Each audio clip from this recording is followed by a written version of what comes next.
Muito obrigada a todos. Renovados os votos de bom dia. Como já foi dito, respondo pelo nome de Amélia Bumba e estou aqui para que juntos possamos falar sobre uma razão pela qual pessoas abandonam a escola. Mas antes de tudo, quem aqui já pensou em abandonar a escola? Ninguém? É bom saber que não sou a única, porque eu penso nisso todos os dias da minha vida. Mas depois eu penso, quando eu abandonar a escola, vou morar na casa de quem? Então fica meio complicado. Mas bem, o abandono escolar pode ser entendido como o ato de deixar de frequentar as aulas a meio do ano letivo. A professora universitária Juliana Bezerra diz que há várias razões pelas quais pessoas, no caso crianças, adolescentes e até mesmo adultos abandonam a escola. Entre elas, uma possível gravidez, a distância da escola para casa, a falta de condições socioeconômicas, assim sucessivamente. São várias e várias razões, mas falaremos apenas de uma que é bastante conhecida por todos nós. Essa razão é o bullying. Então, eu pergunto, quem aqui nesta sala já foi vítima de algum comentário que achou rude acerca do seu aspecto físico, ou seja, tamanho do seu corpo, a forma como estava o seu cabelo, o que calçou, o que vestiu, assim sucessivamente? Ou então quem já lhe foi colocado algum apelido que não gostou, como comumente chamamos quatro olhos, assim sucessivamente, ou já foi vítima de já foi vaiado em público, ou as pessoas debocharam dele, sem que ele entendesse a razão. Quem já passou por isso? Uau! É bom saber que não sou a única pessoa, mas, bem. É importante termos em conta, quando se fala de bullying, três elementos fundamentais, que são a vítima, o telespectador e o praticante. Normalmente, a vítima é a pessoa que sofreu todas essas coisas anteriormente ditas. O telespectador é a pessoa que assiste a tudo isso, muitas das vezes grava e divulga as informações. E o praticante é a pessoa que faz todas essas coisas, que comete tais agressões ou diz tais coisas relativas a uma pessoa. Assim sendo, já estamos em condições de responder à pergunta: qual é o nosso papel nisso tudo? Quem somos nós nessa história? Eu, Amélia Bumba, já fui uma vítima do bullying, porque já passei por todas essas coisas. Já fui uma telespectadora do bullying, porque várias e várias vezes vi a fazerem tais coisas com amigos e colegas meus. E, inconscientemente, também já fui uma praticante do bullying, porque várias vezes, em atos que eu pensava serem brincadeiras, usei nomes pejorativos, entre outros adjetivos que várias vezes feriram a sensibilidade das pessoas às quais eram referidas tais coisas. Então, já respondi à pergunta. Agora eu quero saber de vocês. Qual é o vosso papel nisso tudo? Como é que vocês se sentem ou como é que vocês se encaram? Vítimas, praticantes ou telespectadores do bullying? Ou quem sabe nunca tenham passado por nada disso? Alguém tem a coragem de responder? Como é que ele se enquadra? Como é que ele se sente nisso tudo? Ninguém? As três categorias? Mais alguém? Muito obrigada. Hum? Vítima do bullying? Uhum.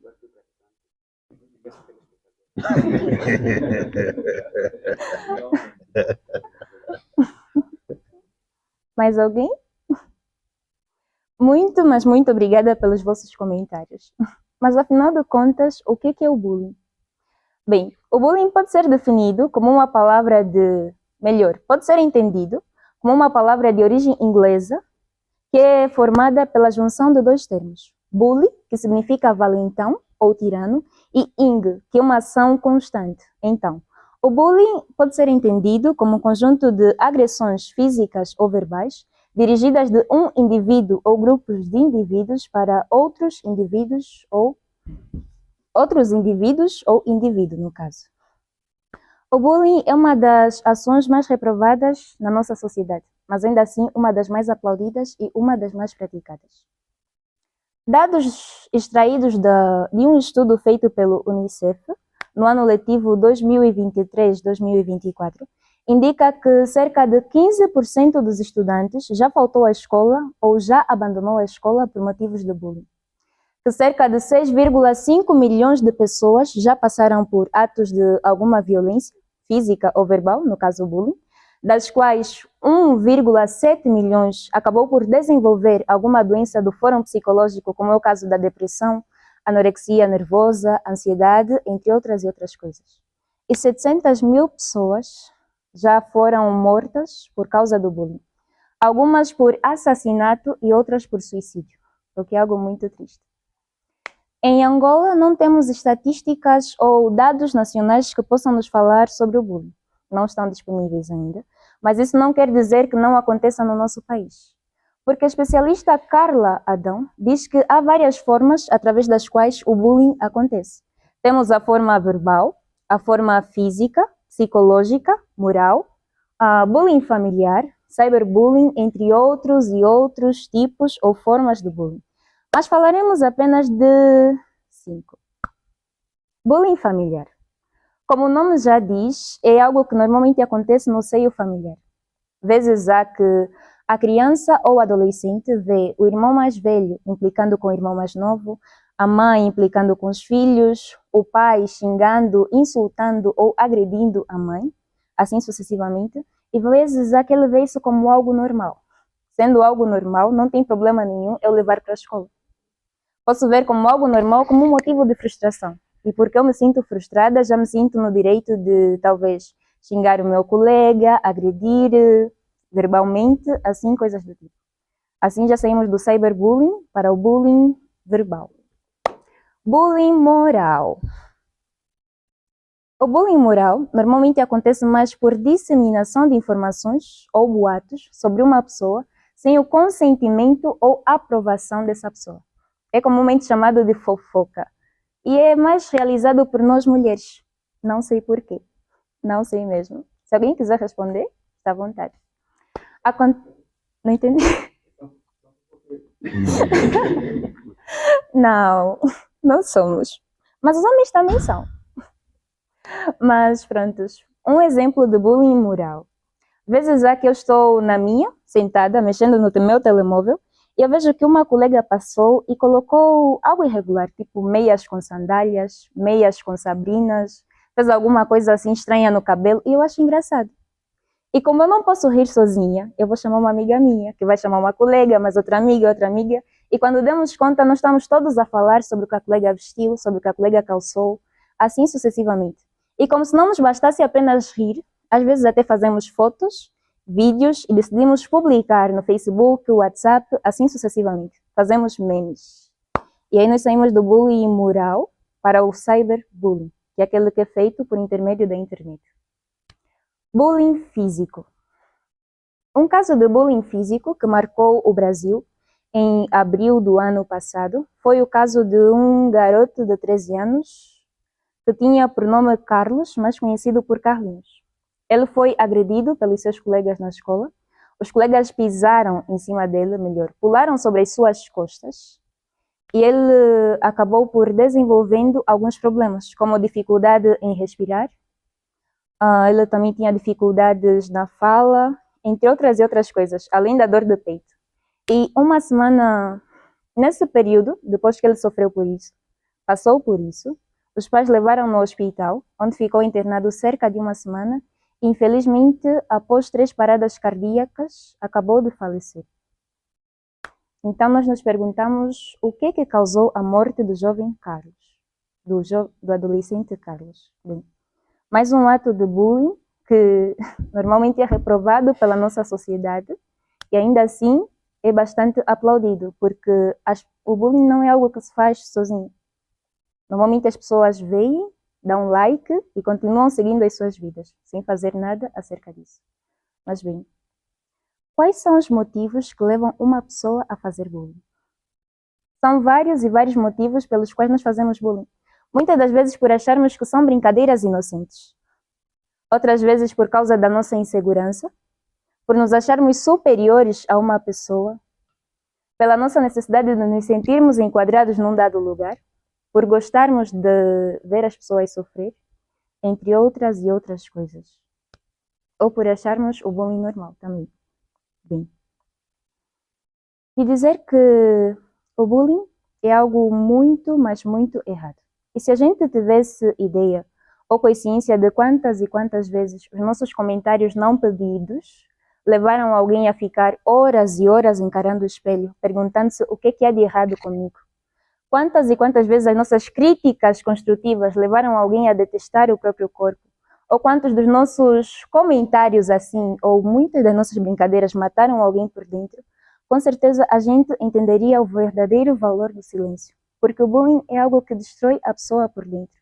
E além de ser causador de várias doenças, como aqui já anteriormente ditas, como é o caso da depressão, a ansiedade e da anorexia nervosa, ela também pode levar as vítimas a um isolamento social, a fazer cortes no próprio pulso, a deixar de ir a lugares que gosta por medo de ser pressionada pela sociedade, e em muitos casos ela pode causar o suicídio da vítima do bullying, o que é algo triste. Mas bem, como podemos prevenir o bullying? Ou então, pelo menos, como podemos evitar o bullying? Na verdade, é bastante fácil. Paulo Freire, como o Danilo aqui já citou, diz que quando a educação não é libertadora, o sonho do oprimido é tornar-se um opressor.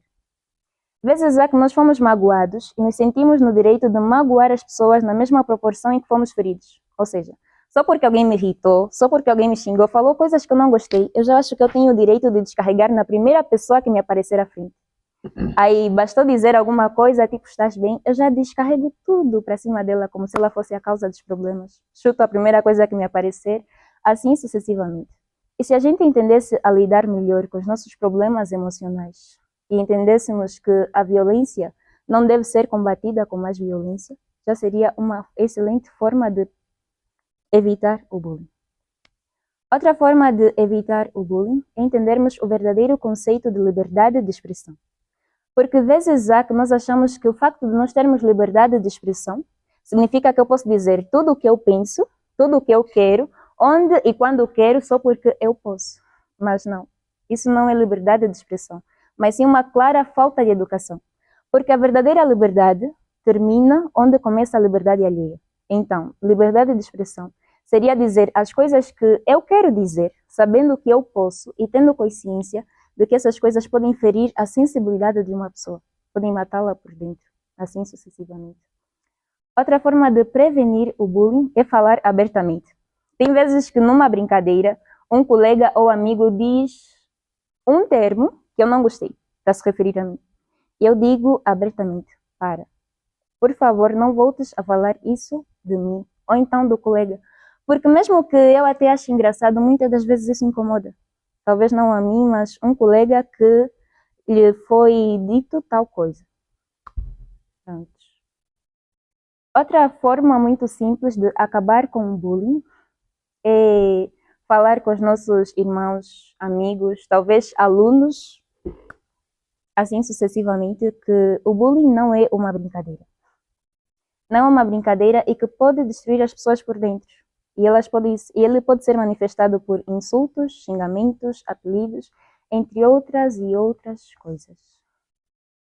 Bem, para terminar, eu gostaria de fazer uma citação melhor. Uma leitura de um comentário feito por uma página anônima no Facebook que eu achei aqui digno de partilha. Então, diz assim: tu praticas o bullying todas as vezes que gozas com a roupa humilde que um colega usou, desconhecendo talvez a sua situação financeira. Tu praticas o bullying todas as vezes que fazes troça da altura física de alguém que tu conheças sem te importares com o que ela sente.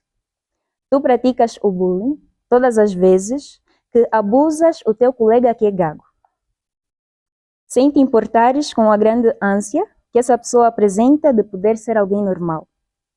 Tu praticas o bullying sempre que fazes troça da namorada ou namorado de alguém, sem te importares com os verdadeiros sentimentos que ambos possuem um pelo outro.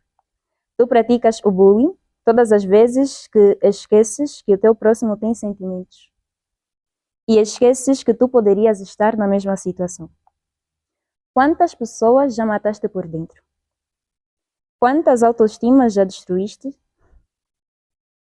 E quantas pessoas tu já levaste ao suicídio? E caso tu não saibas, o bullying pode ser punido com pena de cadeia ou com multa. Assim sendo, evitemos o bullying e digamos não ao bullying. É isso que eu tinha a dizer. Aplausos.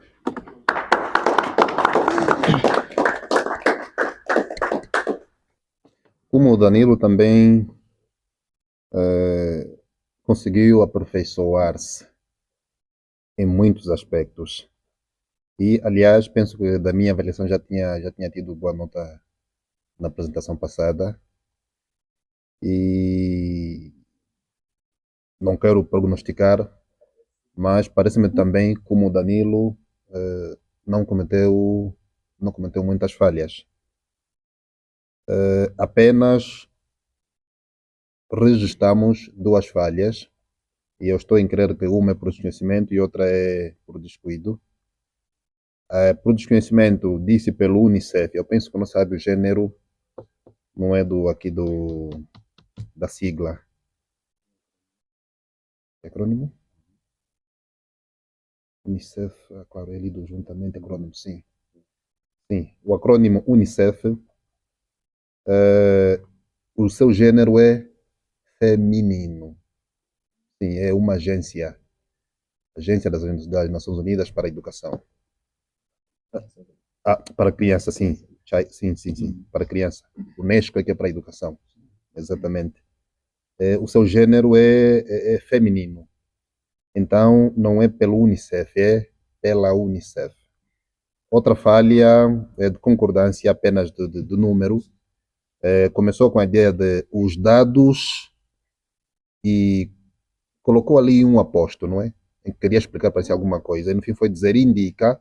Nós percebemos que o sujeito da indica eram os dados. Era para dizer os dados indicam, só que entre os dados e indicam, que é o seu verbo, apresentou uma estrutura de explicação, que em linguística chama-se aposto, não é? É uma posição que fez.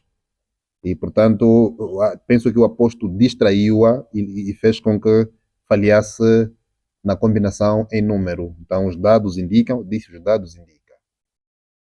O resto também enganou-me porque, contrariamente ao Danilo, a Amélia trouxe, em muitos momentos, estruturas relativamente informais, quer dizer, não cuidadas. Portanto, quando a linguagem é não cuidada, penso que há muita coisa que, em termos de rigor, falha. E para nós que estamos a avaliá-lo, nós sentimos isso. E para a norma que está a usar, aliás, o desvio que está a usar, é permissível que se pronuncie assim. É claro que às vezes é uma falha justamente porque o desvio aceitável aqui é o cuidado. E é por isso que estamos a formar oradores. Nós estamos a supor que terão chance de falar para pessoas, do ponto de vista social, de uma exibição maior do que a nossa, de uma manifestação maior do que a nossa. Então estamos a dizer que o que se recomenda para o concurso é uma linguagem cuidada. E eu estou a dizer que, em função de não ter, em alguns momentos, que são maioritários, não usado esta linguagem, que não tive chance de a poder captar em tudo que era necessário. Mas aquilo que nós conseguimos captar é isto. Agora, também devo elogiar, não sei se é o modo normal, como fala. Eu percebi que aqui fala assim e lá fora também fala mais ou menos assim. E pronto, fala bem, Obrigada. fala bem. Muito obrigada. Não é o cuidado só da apresentação. E é por isso que eu estive a dizer. É que uma coisa é o cuidado que tem para apresentar e outra coisa é que usa a mesma maneira de falar que usa por lá. Então, é uma maneira, não é sofisticada, é verdade, não é sofisticada, mas tem alguma educação. Tem alguma educação. Enfim, mas agora, para uma grande oradora vai ter de ser artista, porque senão vão dizer que é corriqueira. As pessoas, por exemplo, nós temos aqui advogados, temos aqui professores, e, enfim, então, como também temos poetas. Bem, e temos toda a gente, penso, né? Pessoal do Alentejo. Sim. Então, o que acontece aqui é, para a expectativa dessas pessoas, pode-se chegar a dizer que esteve abaixo. Por exemplo, há quem fala com sofisticação. E quando sabe que o desafio é esse, quer te avaliar no nível da sua própria maneira de falar. Então, a pessoa está a dizer, precisa de subir um pouco. Tudo bem que a maneira própria de falar, ou a maneira normal de falar, a maneira familiar, a maneira... Não diria tanto informal, porque percebi que não fala tanto a maneira informal, mas é muito familiar. É uma linguagem pouco rigorosa do ponto de vista do léxico. Quer dizer, não se rebusca, não se enriquece sobre tudo isto. Não se enriquece. Mas se tiver que falar em circunstâncias formais, onde as pessoas, e é por isso, já o disse várias vezes o professor Menezes, vai falar, veja para quem é que vai falar. E veja que necessidades comunicativas, que costume de falar, essas pessoas têm. Então, se vai falar para as pessoas, deve tentar estar ao nível delas. Não interessa só a verdade. Quer dizer, para o professor Onício, interessa essencialmente a verdade. Para mim, nem tanto assim, mas a estrutura da língua. Mas para o professor Menezes, não é? Esses elementos que eu estou a apontar agora. A estética do falar, a estrutura do falar que está, não é? Está quer dizer, objetiva a conquistar.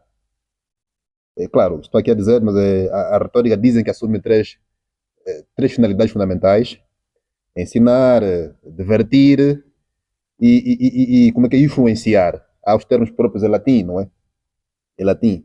Enfim, claro, mas não é o que está aqui em causa. Mas fundamentalmente é isso. Então, a próxima vez, apesar de falar bem, precisa estar à altura das pessoas para quem está a falar. O que significa que, em alguns casos, vai precisar não é, se valer do próprio enriquecimento lexical. Procurar palavras mais, porque essas palavras que nós usamos do dia a dia nem sempre encerram adequadamente alguns conceitos. Está a ver? Elas não são apropriadas para expressar alguns conceitos. E isto vai levar a que se valha de muitos tipos. Não foram tantos, mas usou alguns. Aqui, tipo. E nós entendemos o tipo quando você fala, por exemplo, tipo assim. Você entende que, prontos, isso não é uma estrutura formal. Numa estrutura formal. Tipo assim pode ser suprido por diversos outros mecanismos.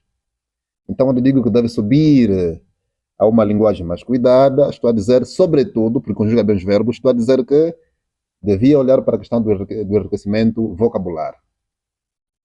Eu penso que da minha parte é isso, portanto, a semelhança do Danilo, são apenas 2 anotações feitas. E está de parabéns. Muito obrigada. Amélia Bumba. Bom dia para si. Bom dia. Está de parabéns pela apresentação. É preciso ser honesto quando se está nessa posição, porque nós não podemos assim matar a cabeça, permita uma expressão, que é para encontrar defeitos, porque também esta não deve ser a missão do júri. É também enaltecer, aconselhar e abraçar. E na máxima honestidade intelectual, eu devo dizer que no âmbito da oratória tens poucos pecados, okay? Porque tal como disse o mestre Cambinda, falas bem, falas muito bem, tens a veia ali patente de oradora, e eu honestamente só gostaria, fora deste ambiente, avaliar a tua prestação fora deste ambiente, em outros contextos, porque a oratória é abrangente. Avaliar ao dirigires uma reunião, ao apresentares um casamento, vá lá, numa mesa de debate, ao participares numa entrevista, porque aqui no meu entender, estás a superar as nossas expectativas. Fora daqui, como é que vais adequar? E ali onde entra a abordagem já feita aqui pelo professor Cambinda, prestar muita atenção para o público-alvo. É o que temos estado a dizer. Público-alvo diversificado, público-alvo exigente. Quando vais ter numa mesma sala pessoas de diferentes estatutos sociais, do ponto de vista acadêmico, tens numa mesma sala mestres, tens licenciados, tens estudantes do ensino médio, tens especialistas em diversas áreas, tem chocos, tem ganguela, tem umbundos, ok? Tem brancos, tem negros. É preciso ter algum cuidado nestes aspectos. Prestar sempre muita atenção para a questão do público-alvo. Vai existir um público-alvo, tal como eu disse, diversificado, mas também poderá existir um público-alvo homogêneo.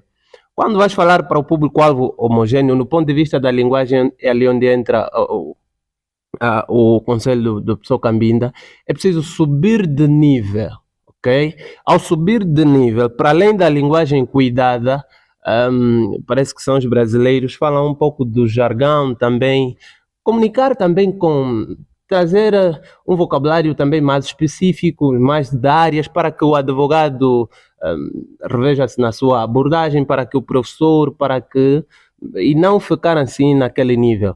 Agora, se começar assim, eu digo que, por exemplo, para estudantes do ensino médio, podes começar a palestrar para estudantes do ensino médio, para adolescentes, para crianças, depois os teus temas caem muito nesta área, mas claro, não vais ficar por aí, vais precisar crescer.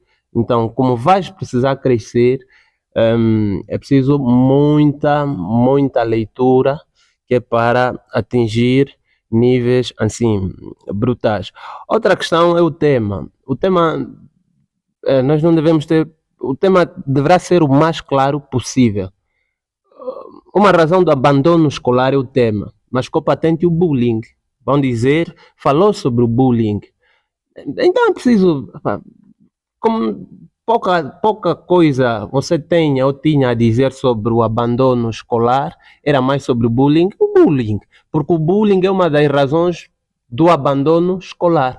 Ao concluires nos apelos para estas três posições, né? A vítima, o protagonista e mais um, Telespectador. e o telespectador, ao apelar, ok, depois vai deixar patente, como acontece maioritariamente na escola e na sociedade, é ali onde vai trazer a questão também do abandono, mas que o bullying, ou o bullying na escola, fazem assim uma coisa, para depois não dizer, o tema é abandono escolar, mas onde é que efetivamente, ok? Ou desta forma, no momento de perguntas e respostas, se você, por exemplo, focou-se no bullying, mas disse que o tema é o abandono escolar, vai escolher muitas perguntas sobre o abandono escolar, porque você disse que é o tema, ok? Porque você disse que é o tema, então é preciso deixar bastante claro o tema. Relativamente aos vícios, fala-se de vícios de linguagem, mas para lá, vício de linguagem que pode ser emitido de forma verbal, quando usamos uma expressão repetida às vezes de forma inconsciente, também existe o mesmo vício, pode ser transportado para a questão gestual. Então, tens um vício que é o de volta e meia. Então, existem várias, tal como as expressões, existem várias formas o vocabulário é bastante enriquecido, também existem várias formas de gesticular e não toda hora bater as mãos, porque vai se tornar num vício. Penso que é tudo. Do resto, assim, estás de parabéns. Obrigada. Obrigado. O primeiro contacto, não é? Com a oradora Amélia, e de facto está de parabéns.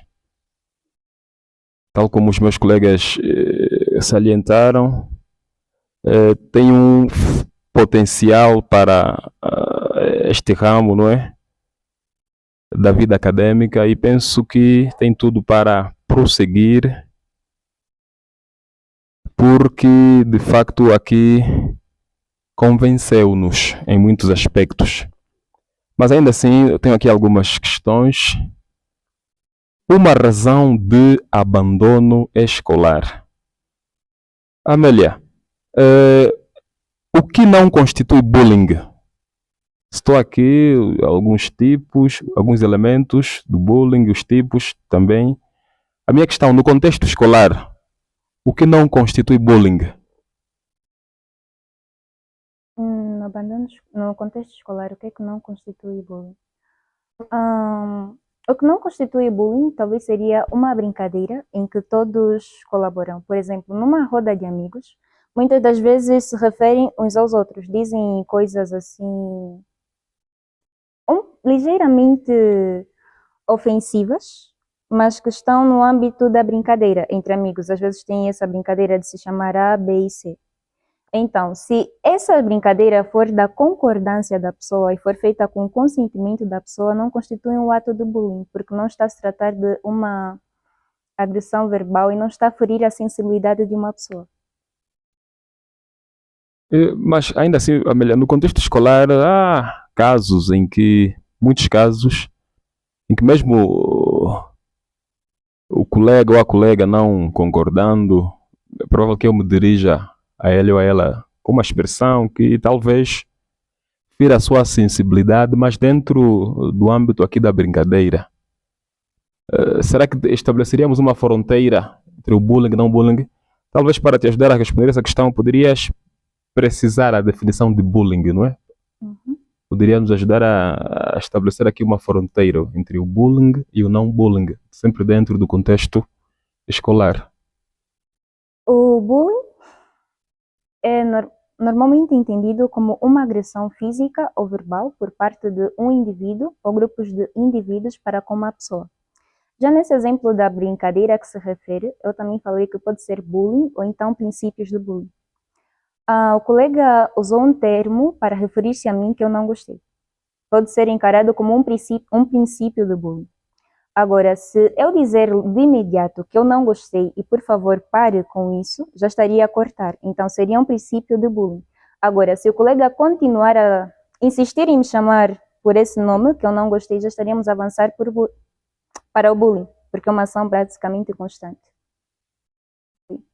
Bem, numa das soluções disse que entender o verdadeiro conceito de liberdade de expressão pode ajudar-nos a superar o bullying. E qual é o verdadeiro conceito de liberdade de expressão, por favor? É como eu disse, a liberdade de expressão, pelo menos ao meu ver e pelo que eu consegui encontrar nas minhas pesquisas, é entender que eu posso falar aquilo que eu quero, mas eu tenho que saber o momento específico para falar e tenho que me consciencializar de que essas palavras podem muitas das vezes ferir as pessoas às quais são dirigidas. Então isso seria a liberdade de expressão, falar as coisas que eu quero e que eu posso com a responsabilidade e consciência. Muito bem.